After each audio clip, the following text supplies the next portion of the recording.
In this video, I'll show you how you can use fine-tuning to make your agents more specialized, reliable, and aligned to your tone of voice. I'll show you a really quick way to get started, and I'll show you a system using Airtable and n8n to create your fine-tuned models at scale. Fine-tuning is one of the core methods for optimizing AI responses. Of course, prompt engineering is all about just crafting a good quality prompt to the AI, whereas RAG is a very powerful approach where you can give your AI system access to vast amounts of information. Fine-tuning is something very different entirely. The goal of fine-tuning is to create a specialized model that will greatly influence how the AI will respond. For the most part, it's not about teaching the model new information, because this is where RAG systems really shine. It's more about influencing the style, tone, structure, and format of the AI response. You do not need to be very technical to do this. At a high level, you just need to start with a Google Sheet. You can provide sample prompts as well as example responses that will teach the AI the format of how you want it to respond. You can do this via the OpenAI Playground, where you take this training data, you transform it into the correct format, and then after that, you create a new job within OpenAI using a base model such as GPT 4.1 mini. It often just takes a few minutes to complete for smaller datasets, and from there you have a unique model name that you can use directly within your automations instead of referring to the base models. Fine-tuning is particularly useful if you want to match your writing style and tone, because here you can provide vast amounts of examples that would really greatly influence the output. It's also useful if you want to enforce a certain type of jargon or terminology or format in your specific industry, such as drafting legal documentation or operating procedures. There are even advanced use cases where you can fine-tune embedding models for RAG applications. One very common use case of fine-tuning is if you have a very high volume task-specific workflow where you can use a cheaper model potentially and fine-tune that to your use case. That means you do not have to have the latency and cost of the more expensive workflows. Fine-tuning is really a smaller additional round of training on top of a base model. Fine-tuning can cost as little as a few cents and only take a few minutes, whereas training these base models can take months and millions of dollars. You should not use fine-tuning if your main goal is to teach the AI new knowledge. In most cases, RAG is a far more flexible and reliable method to do this. If you're planning to only use the models every now and then, or if you want the models to be very generalized across lots of different domains, then in general fine-tuning is also not the option. And finally, if you don't prepare good examples of consistent quality and varied data, then you're not going to get good results either. There are lots of different types and strategies of fine-tuning. You can use full fine-tuning, which updates all the model parameters and is quite GPU intensive. Or you can use parameter efficient fine-tuning, which only updates a small amount of the model parameters. And LoRa, which is low rank adaptation, is a very common example of that, which you might have heard of a lot in the AI image generation space. If you're choosing to fine-tune on your own hardware, then PEFT is often a far more efficient and feasible option. So what models can we fine-tune? OpenAI provide a bunch of different models that we can fine-tune directly via their self-serve API. You can do this for as little as a few cents. They also have a custom models program where larger organizations can partner with OpenAI on multi-million-dollar months-long engagements. You can fine-tune Claude 3 Haiku via Amazon Bedrock, and certain Gemini models can be fine-tuned via Vertex AI. And you can also fine-tune open source models if you have the skills and the hardware, such as using Axolotl or Llama Factory. Today, I'll be showing you how to use a supervised fine-tuning method. This is where you provide a simple user prompt and response prompt, and then this is used to train the model. There's also direct preference optimization, where within your data you provide both the correct answer and the incorrect answer, which further steers the model. Reinforcement fine-tuning is a more advanced method that's used for reasoning models, and vision fine-tuning is where we train the model using images. Let's create a fine-tuned model. I'm going to start with the easiest approach, which is simply to go to the OpenAI dashboard, go to fine-tuning on the left, and then click Create at the top right. From there, select a base model. I'm going to just select GPT 4.1 Nano for this. You can add in any suffix from here, so I'm just going to call this customer support bot. For seed, you can enter in whatever number you want here. This locks in a certain pattern of randomness that if you use this across multiple jobs, you get more reproducibility if you're using similar data sets. Next, we need to add training data. A very simple way to do it, especially if you have smaller amounts of data, is just copy and paste in your data set directly into ChatGPT and ask that to create your file. So I'm just going to go into ChatGPT. I'm going to ask it to create a JSON-L file from this data for the purposes of OpenAI fine-tuning. I'm just going to copy that in and It looks like it's responding in the correct format. From there, I'll click copy, which I can paste into a notepad file, but I'll actually ask it, make it downloadable to make it even easier. Okay, perfect. It ran a script and now has created that file. So I've downloaded that and that's now on my computer. From there, I upload that file. Okay, I got an error. I've quickly gone back to ChatGPT and just said not in the correct format, and it's created another file. So let's dump that in. I'll drag this in and looks like it worked. We leave everything else as is for the moment. But just before I do that, I'll explain that validation data is where you upload a separate JSON-L file, which is then used to test the output of the fine-tuned model later. So that's a pretty cool feature. If you want us to cover that in another video, then write a comment in the description. The hyperparameters automatically get set by OpenAI for your job. Batch size indicates the number of chunks of training examples that it's going to take into account when training the model. The learning rate multiplier indicates how fast the model will learn. If you have a large number in here, the job might get completed very quickly, but you might get poor results and the model might fail to be able to really generalize beyond your initial training data. An epoch is one full cycle through your entire data set. So if you have many epochs, it's going to go through your data set multiple times when training the model. I've set all of these to auto and I'm going to select create. Okay, it's now validating the files. So it's going to go through the process of making sure that that file is in the correct format and the data is in the correct format. While we're waiting for that to finish, I'm going to create a very basic agent within n8n. I've opened up a new workflow. I'm going to type in AI agent. I'll select that. The input will be a chat trigger node, which is good. From there, I'm going to add in chat memory. So I'll select simple memory, and this will remember the previous context of the messages to the agent. And after that, I'll select OpenAI chat model. It defaults to GPT-4o mini on my account here.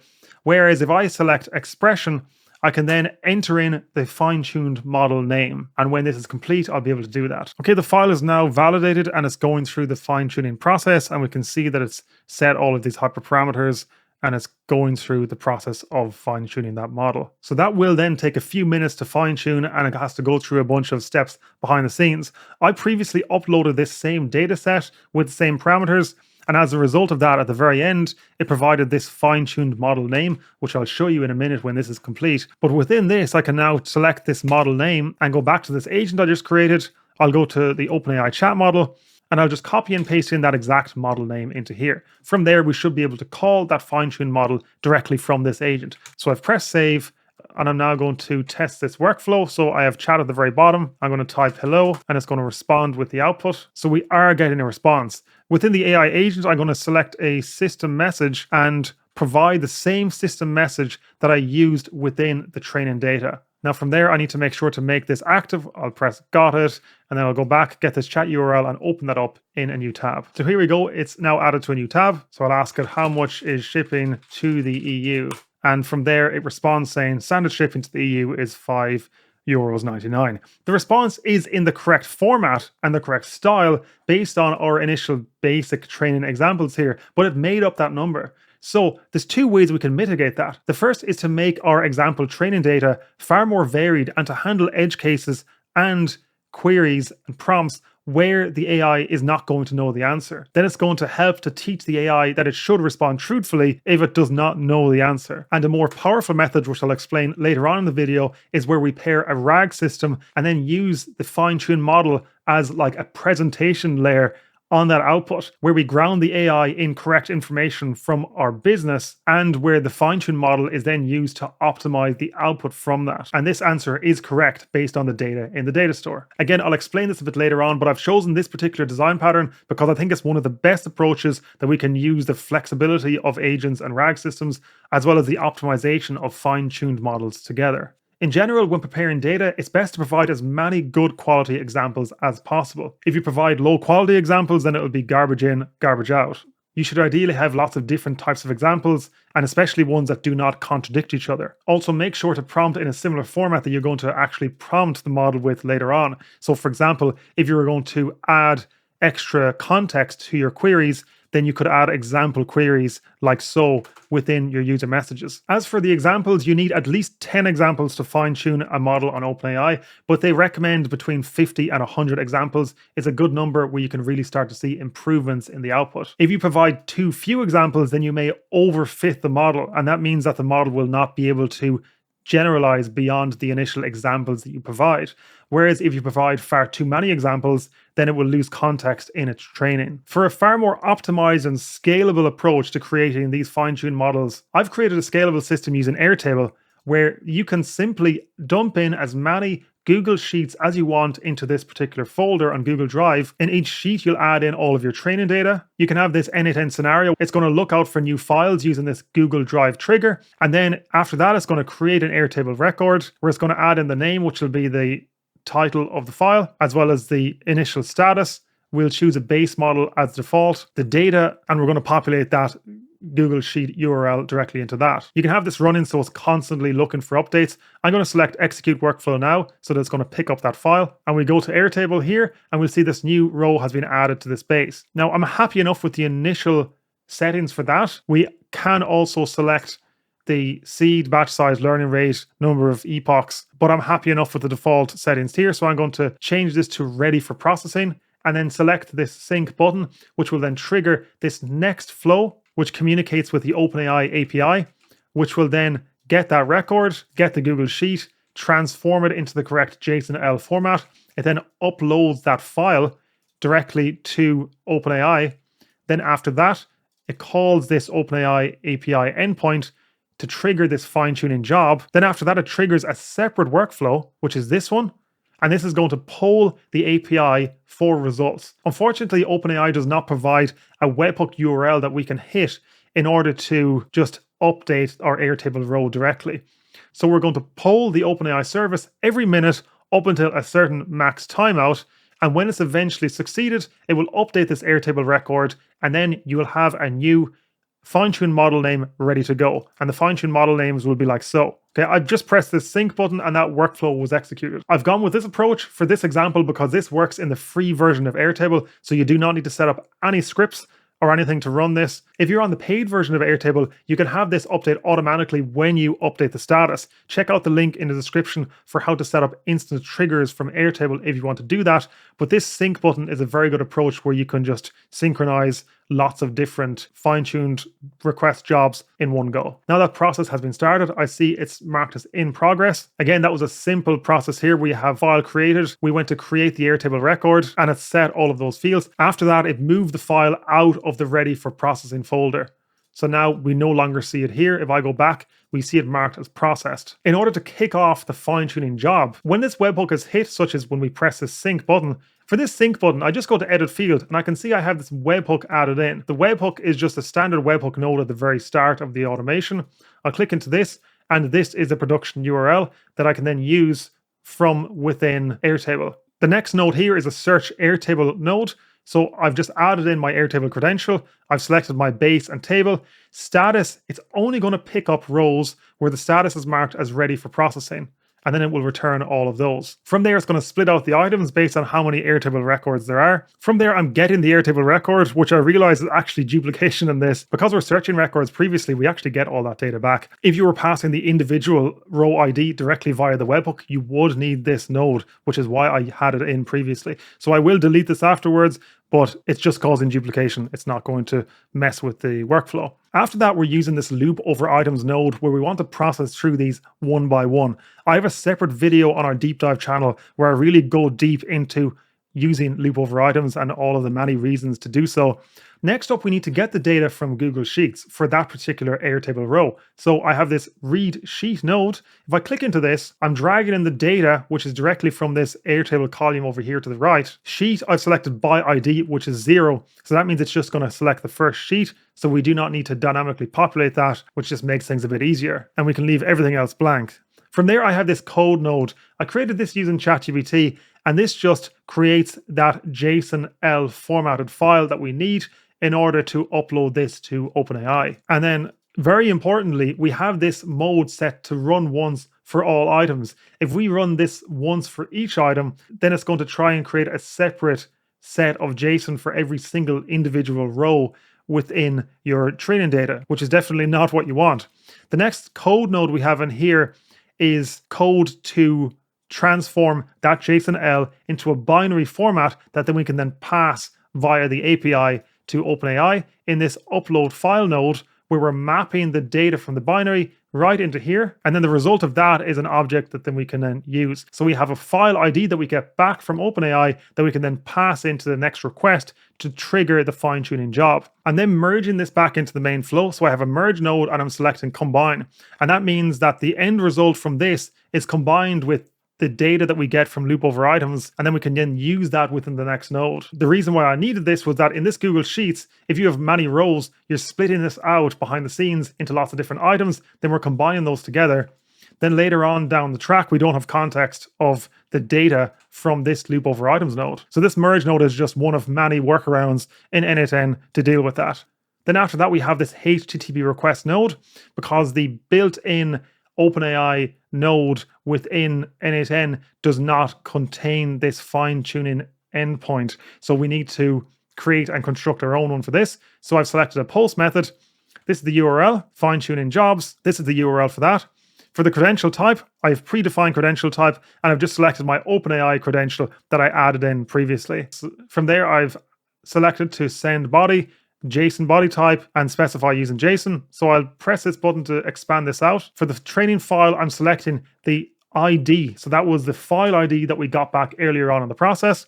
The Airtable base model name here was taken directly from Airtable, and that's just a drop-down list field that you see here. The suffix here is just the name within Airtable. I just added in some basic expressions just to replace some characters, so that will show up correctly within OpenAI. And then we have this exact JSON format. So the type here is supervised.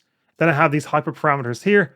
On the right-hand side, if they're populated, then they're set. Otherwise, it defaults to the word auto, which is what the OpenAI API is expecting. Once that's done, then this triggers the start of the job within OpenAI. Then we update the record and mark that as in progress. That means that if you go back to this sync and if you press this multiple times over the space of a few minutes, then it's not going to try to keep reprocessing those jobs, because at the very start of this workflow, it will only pick up records that are marked as ready for processing. Once it's triggered the job, then after that, we're executing this separate workflow. And this separate workflow is going to poll that OpenAI service. I have this max execution time at the start, which is just a set field node.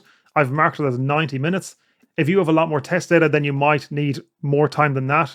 But in general, these OpenAI fine-tuning jobs can usually be pretty quick. From there, at the very start, we're going to check the job status. So we're checking this particular endpoint and the fine-tuning ID, which was passed in and specified at the very start using these workflow inputs. So the workflow input schema, we have the Airtable ID and the OpenAI fine-tuning ID. If we go back again to this original workflow which created the fine-tuning job, we passed in the Airtable row ID as well as the fine-tuning ID that we got back from OpenAI. So when we trigger the fine-tuning job, that's going to respond with the fine-tuning ID that we then pass in to the other workflow. And this is that other workflow. From there, we're checking the status. If I go to the executions tab here and click copy to editor, I can see one of the previous runs of that. So what happened was it checked the job status. It checked it 25 times over the space of 25 minutes. And then after that, it goes to a switch node. The switch node is checking the status of that response. So it's checking to see if it's succeeded, if it's cancelled, if it's failed. And if that's any of those three, then it goes to this Airtable and it updates the record. It updates that record as we see here. It then updates this record to succeeded, failed, or cancelled. It populates the fine-tuned model name into this specific column that then we can use within our automations. And if there are any errors, then we're dumping that into the final error field as we see over here. And we're using the JSON.stringify method for that. So that's if it's successful. That's a completed job effectively. If it is not completed, then it falls back to this next part of the node. I have an expression here which I generated using ChatGPT to check if the max time is greater than 90 minutes since the start of the execution. If it is, and if this is set to true, then we're going to update that record and set it to timed out. Otherwise, we'll wait for 1 minute and then go back to this job status at the start. So we're routing the flow all the way back to the start here again, and then that will trigger it again. That's this overall fine-tuning workflow. You can create many different versions at once. The fine-tuning for this took about 20 minutes, and it's now marked as succeeded, and the fine-tuned model name is now ready to go. Let's take an example of where we're using fine-tuning to both craft a specific tone of voice while also having it output in a specific structured response. In this test data, we have our system message as well as a bunch of different prompts. While we're outputting the data, in a JSON format. So we have the title and the content for that particular email newsletter responding within these messages. In this example, the chat message is to draft a specific Black Friday email newsletter. This goes to this LLM chain where we're using this fine-tuned model. From there, we pass the data directly to the ConvertKit API. So we have the email content and email description. And then within ConvertKit, you see that that email has been created. One of the best ways I think you can really level up your AI agents is by using an LLM chain as a separate layer beyond the agent response. This is a simple enough way for you to get going with fine-tuning without all of the limitations of fine-tuning. So let's take the example of where you want to use the fine-tuned model directly within the AI agent. And there are some serious limitations around that.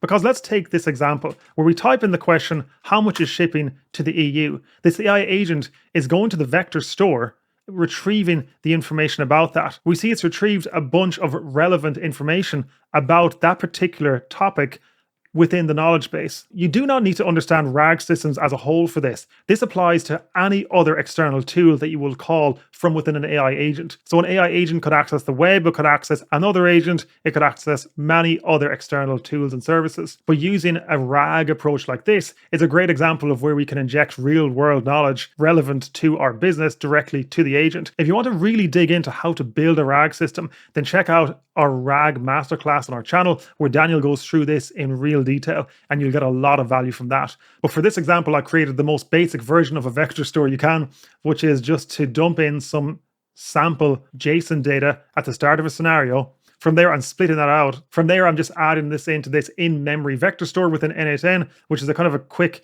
easy method for testing. And since I've defined that by this particular memory key, then when I go back to this main workflow here, I'll go into the vector store, I'll make sure to select the same vector store key. And from there, whenever I have a question, the AI agent will delegate that to this particular vector store if the query needs it.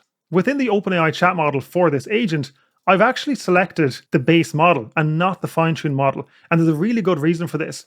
And that's because AI agents need to be able to generalize. They need to be able to do lots of different things, such as be able to answer your queries, to be able to see what tools are available and call those as needed. It also needs to be able to be flexible, that if you add other tools later on, it will also be able to adapt to that. It is possible to fine-tune your AI models to be able to tool call effectively, but there's an extra layer of complexity to that. And it also means that you lack flexibility later on if you want to update things. If you get it wrong, so if you fine-tune incorrectly, then there can be some major problems. From my own testing, AI agents perform very poorly within n8n if you're using simple prompts like this within your training data set. The reason being that you just have not factored in the tool calling into the overall training for that particular model. So what will happen is a chat message will get sent to the AI agent, and in many cases, it just will not call the correct tool. It might think it already has the answer and then respond, or it might call the tool and just disregard its response. If you want to keep things very simple, I'd recommend that you leave your fine-tuning until after the output of the AI agent, which just simplifies things a lot and then eliminates the need to factor in all of the more complex pieces of using fine-tuned models within the agent directly. In the case of where we simply asked the chat question about shipping within the EU, it went to the agent, it got the response from the vector store, and then that gets sent to this LLM chain. And then the LLM chain, if we go back to the OpenAI chat model, this is where we're selecting the fine-tuned model. And within that, we have our question and we have the context for the answer. So we're passing in the question and we're passing in the answer that we got from the AI agent. From there, that response to the webhook. So then the response that we get to the chat is the response from the fine-tuned model and not the response from the agent. In order to set that response to webhook up, the when chat received node at the very start needs to be marked as using response to webhook node instead of just when the last node finishes. And I've broken apart the flow here where I'm updating the chat memory and I'm adding in the output from the fine-tuned model there as well. So that later on, if we ask this agent follow-up questions, then it will have context of what the fine-tuned model responded with. In general, with fine-tuning, it's best to keep the pattern of your prompts as similar as possible to what you will be using in practice. So we see there is a little mismatch between how we've fine-tuned the model and the test data that we used compared to the prompt that we use later on, where instead of just providing the question, we provided it in this format. So it would be recommended that instead of just having your data like this, then you go back to your test data and have it more like this format so it replicates what you will actually be doing in production. So again, we had one workflow to import the data, and then the second workflow where we have our chat interface, we're retrieving that data. We have a question such as how much is shipping to the EU. From there, the AI agent chooses to call the vector database. It transforms its queries into embeddings, and then it responds, or the vector database responds with the top results back to the AI agent, and then formulates an answer. After that, we have this final fine-tuned layer before we send that back to the user. Fine-tuning is a very powerful concept.